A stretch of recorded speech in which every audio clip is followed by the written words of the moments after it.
Welcome to our Business Track of the Data Science Salon YouTube channel. This is a presentation by Naomi Derzsy, Senior Inventive Scientist at AT&T Labs. Naomi shares both technical and non-technical lessons learned throughout her journey of becoming a data scientist. These tips will be useful for those navigating new or ongoing career paths in data science. Enjoy.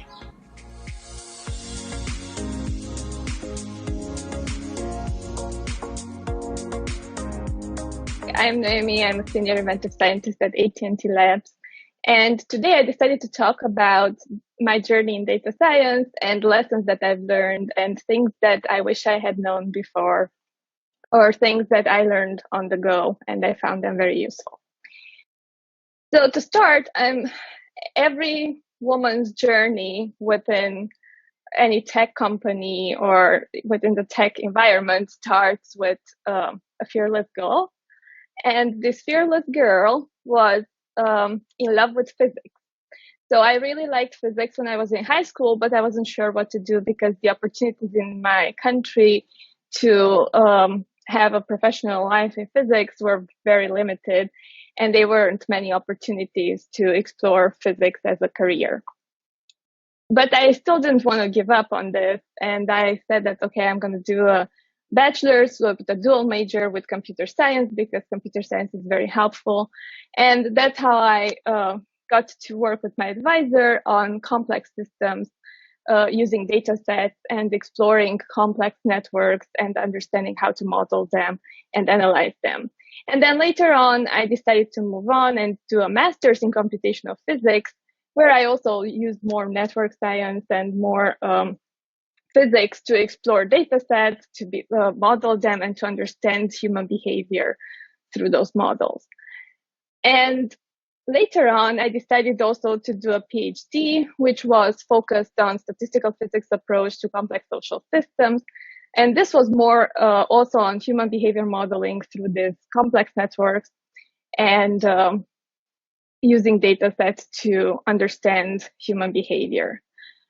So since I was really into this type of topic, I also explored a postdoc position, and this is how I got to US.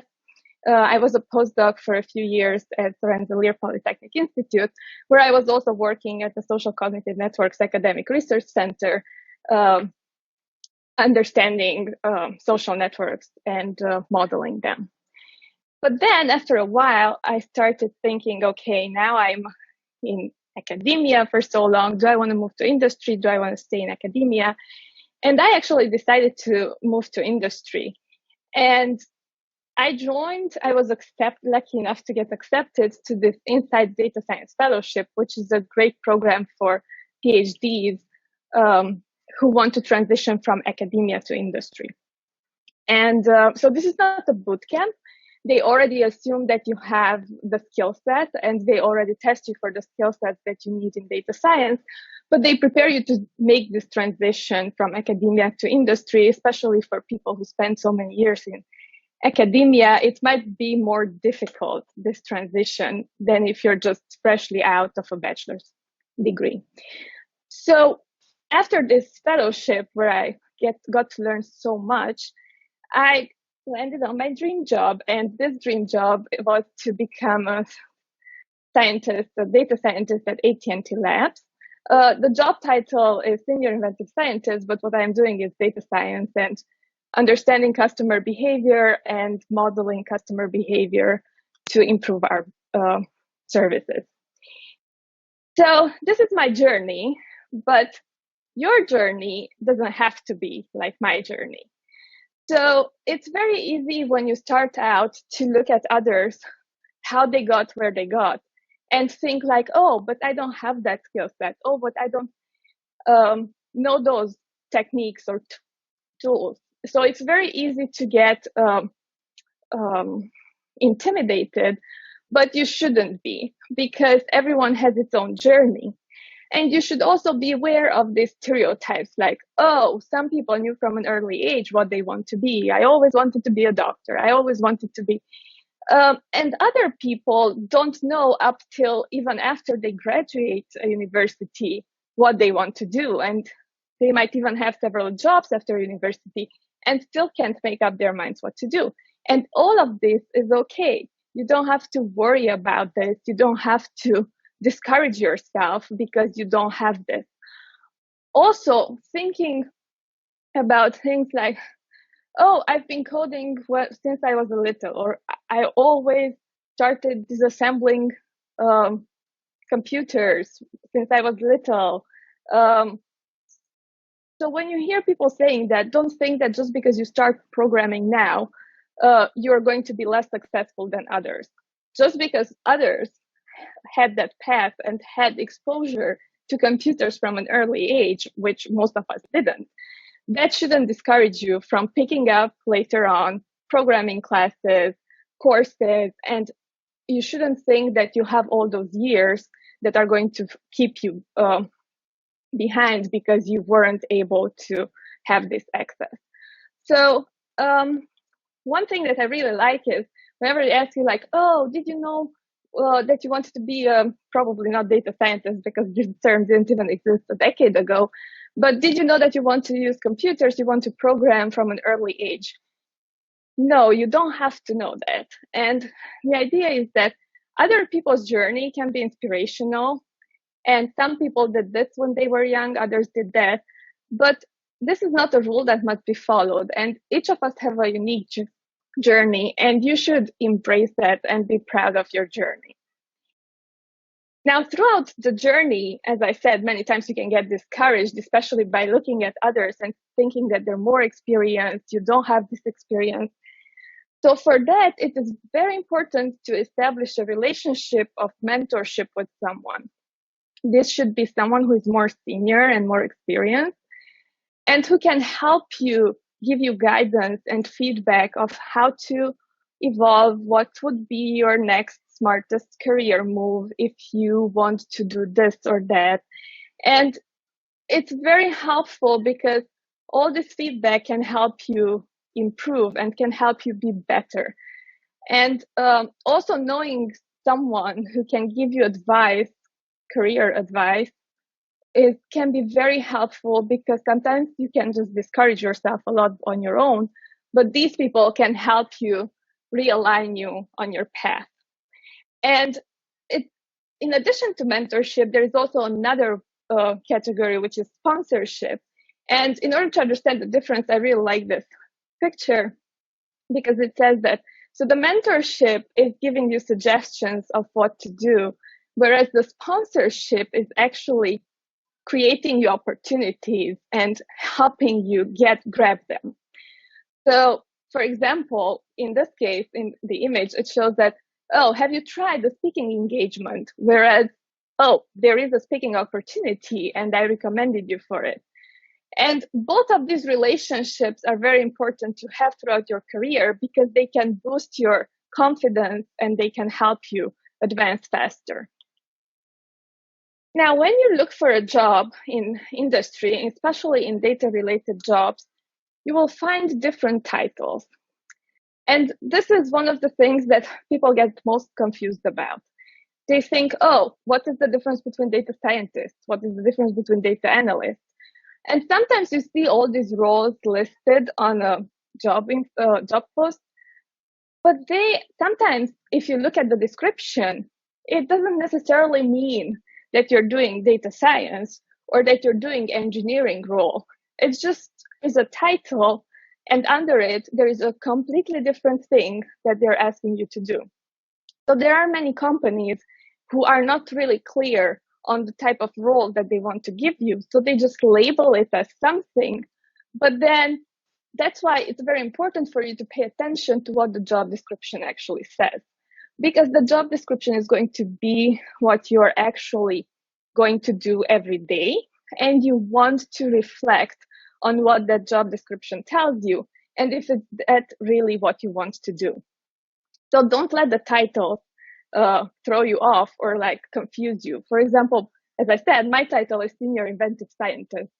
I'm definitely not inventing things. I am a data scientist, but it's a role within labs, which was coming from the Bell Labs, where people were more in the research and the titles were kept as a legacy. But we are doing regular data science. It's just that it's more towards research role within the company. Now, the job requirements, if you look at that, again, it's very easy to get discouraged. You're going to see job requirements, for example, for technical skills. They will list 10 programming languages that they want you to know in order to apply for that job. And there are studies that show that women are a lot less likely to apply for a job if they don't feel that they meet all the requirements. Whereas men, they feel that they meet a percentage and they're immediately going to apply. So it's important to understand that these job requirements are imagining the perfect candidate would be knowing Python, knowing R, knowing all the possible languages, C++, Java, everything. But that doesn't necessarily mean that you have to know all that in order to apply. So if you meet a certain percentage of that requirement, you should definitely apply.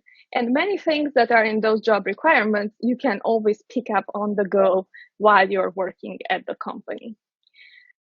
And regarding the interview process, one advice that I can give is don't wait for the perfect job that you want to apply to and go to that interview only. Apply to as many jobs as you can and interview as much as you can, because just like with everything else, practice makes perfect. And the more you practice, the more comfortable you get with answering questions, the more natural it comes when you explain things that you've done in the past. And the better you get at it, and the more confidence you have, the better chance you have that you're not going to mess up because you're stressed, that you're going to feel as natural and a great person to work with, and you have a higher chance to get hired. So it's very important to go out there and expose yourself to interviews, even if you don't necessarily want those jobs. Now, when you prepare the resumes, the recommendation is always keep it to one page. And within that one page, you should always summarize what you did and what experience you have. So even if you don't have work experience, you can list things that you did in the university. Or if what you did in the university is not related to data science, then you might have had some side projects that you worked on. But the idea is always to summarize whatever you did that is relevant to the job that you're applying to summarize it in bullet point format as what you did, how, with what tool, Python, R, what package, what was the result, and why was this result important. And this way you get to sell very well whatever you did, and it becomes apparent immediately how you have the skill set and how you can contribute within the company that you're applying to. And in order to help you with the interview process, it's very good to have to do online coding interview practices. And there are many online resources out there, for example, HackerRank, and there are a bunch of others that I just didn't list right now, that you can just take these sample coding questions and solve them. And they give you at the end even the result, and you can see how you did and where you can improve. And the main idea is during a job search, just get out of your comfort zone, apply to conference talks, attend networking events, because all these can boost your professional network.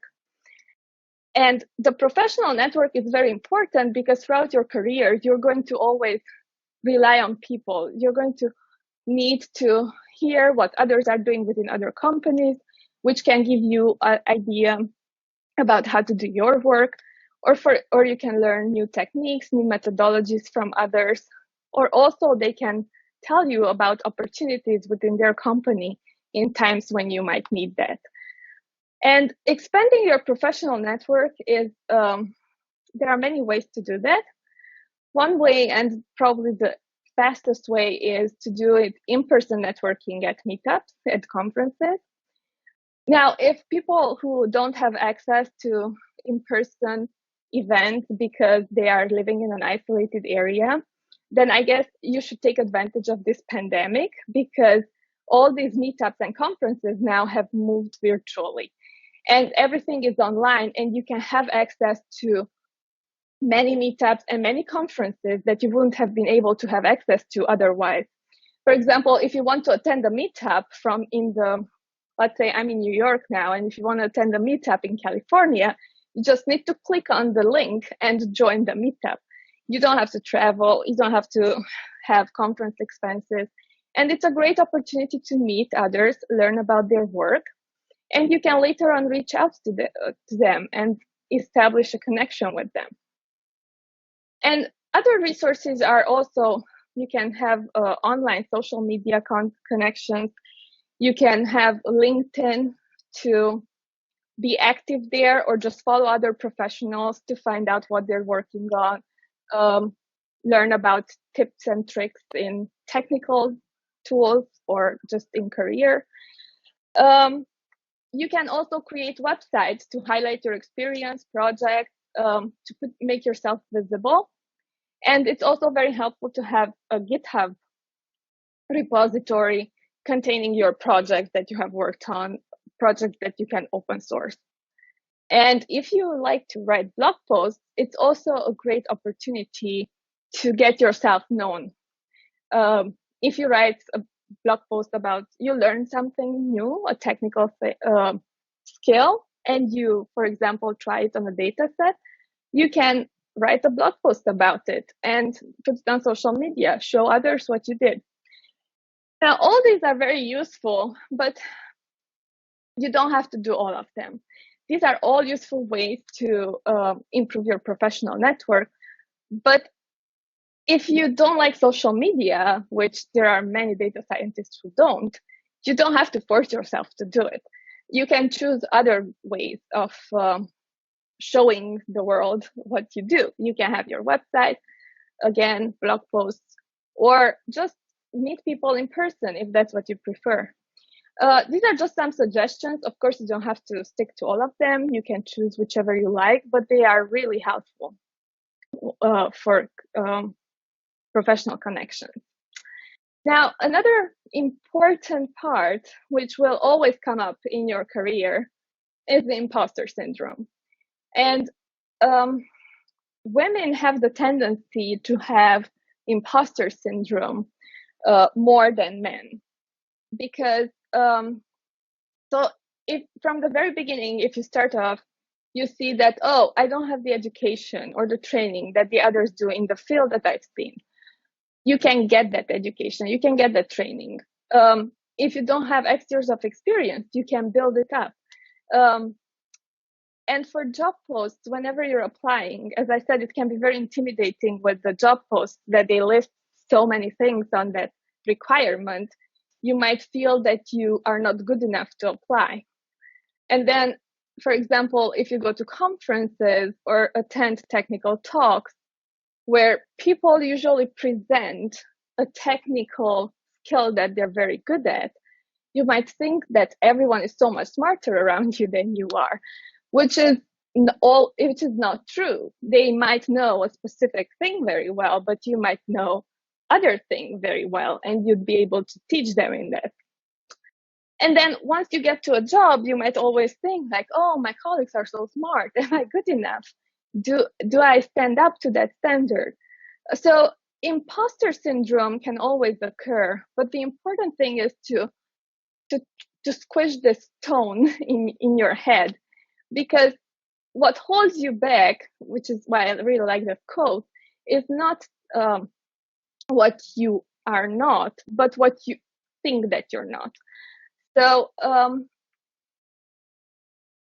for the imposter syndrome, it's very important to just keep pushing yourself and don't listen to the voice in your head that you're not good enough. Now, throughout your career, it's going to be very important to always take a step back and have a critical thinking about your project, about really everything. And I really like this image about critical thinking because it really lists all the steps necessary to have a good, healthy critical thinking. And the first is you have to understand the problem. You can't just jump into a data science or really any other technical problem without really thinking about what the problem itself is and how you should tackle it. And of course, exploring the boundaries is very important and questioning assumptions. So for example, if you get a data set and you're assuming that the data contains this type of people, information, and the columns represent this or that, you have to actually check and validate. Is your assumption correct? And this requires a lot of initial EDA, like exploratory data analysis. And I'm talking about now data analysis, but this type of critical thinking refers to even just the project planning part. You have to imagine new perspectives, like assuming you have this project thought out, what else can you apply it to? Then you want to identify weaknesses and justify solutions. And one of the important things, once you have this solution, is to acknowledge its limitations. So whenever you go out there and present your project and you want to say how amazing work you did, never forget to acknowledge what the limitations are. Because you might come off as either insincere, wanting to just show how amazing your work is, and hiding all its limitations, where they're clearly in every situation. There are limitations to our solutions. And it's going to show that you're honest if you're actually presenting what's the limitation of your problem, and it helps people apply it for their future work in more effective way. And then, of course, we reflect on alternatives, which is, again, a very important part of every process, because once you found a solution, maybe if you had more time, would you find a better alternative? For example, if you have a project where you modeled a data solution, you have the model. Can you improve that model, or can you come up with a different model that would give you better result? But this critical thinking is also a good recipe for coding interviews. So when you start a coding interview, it's very important to go through these steps. Like, don't jump into the coding part. If they tell you sort a list, you don't start sorting the list without asking crucial questions, like what type of list it is. Are the elements all of the same type, and so on, edge cases, and so on. So this is a good recipe for everything that you do that requires critical thinking. And part of the critical thinking is also never assume that your data is clean, because no matter where you get it from, there's always a possibility that it's going to have missing values, wrong data format, and be very careful at the unit. For example, if someone tells you that, oh, that column represents temperature, the next question should be always like, what is that temperature unit expressed in? Is it Celsius, Fahrenheit? And same with the time zones. When you have a time zone, for example, you have to ask yourself, is it in UTC or is it in local time? And these small details can make all the difference in your results.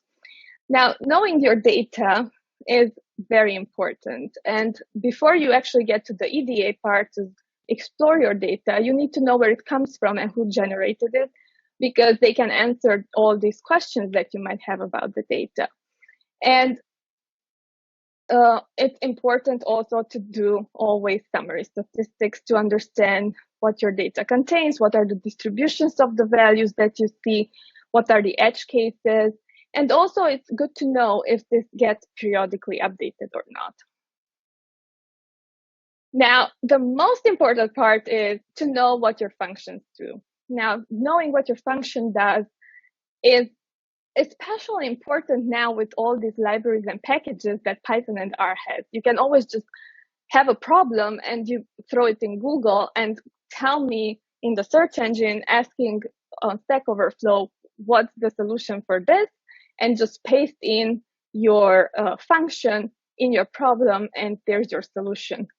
But if you don't understand what that code does, you're very easily driven into making errors. And maybe some errors are more apparent than others, but you can have errors without even knowing them. And then that's even more dangerous. But knowing what your Python function does or your R function is very important from the moment you import your data till choosing the right modeling algorithm and running the model. So understanding what are the parameters of the method you're using, understanding what are the default values of those parameters, because all this can make a tremendous difference. And for example, in this plot, I just found this from a recent post on Twitter. It shows that I will assume that they didn't intentionally hide it like this, but they naively plotted a choropleth map. And what they did was they said, okay, give us 6 limits, and the function automatically split it in 6 intervals and drew the plot. And you can see that you don't really see the difference, but you can immediately notice that the intervals are different and the values are off, and still they're colored with the same hues. So this is just one example. Like if you set the default value of the parameter and you don't look at it, you can get completely different results. And lastly, and then I'm going to close this, it's very important to collaborate with your colleagues.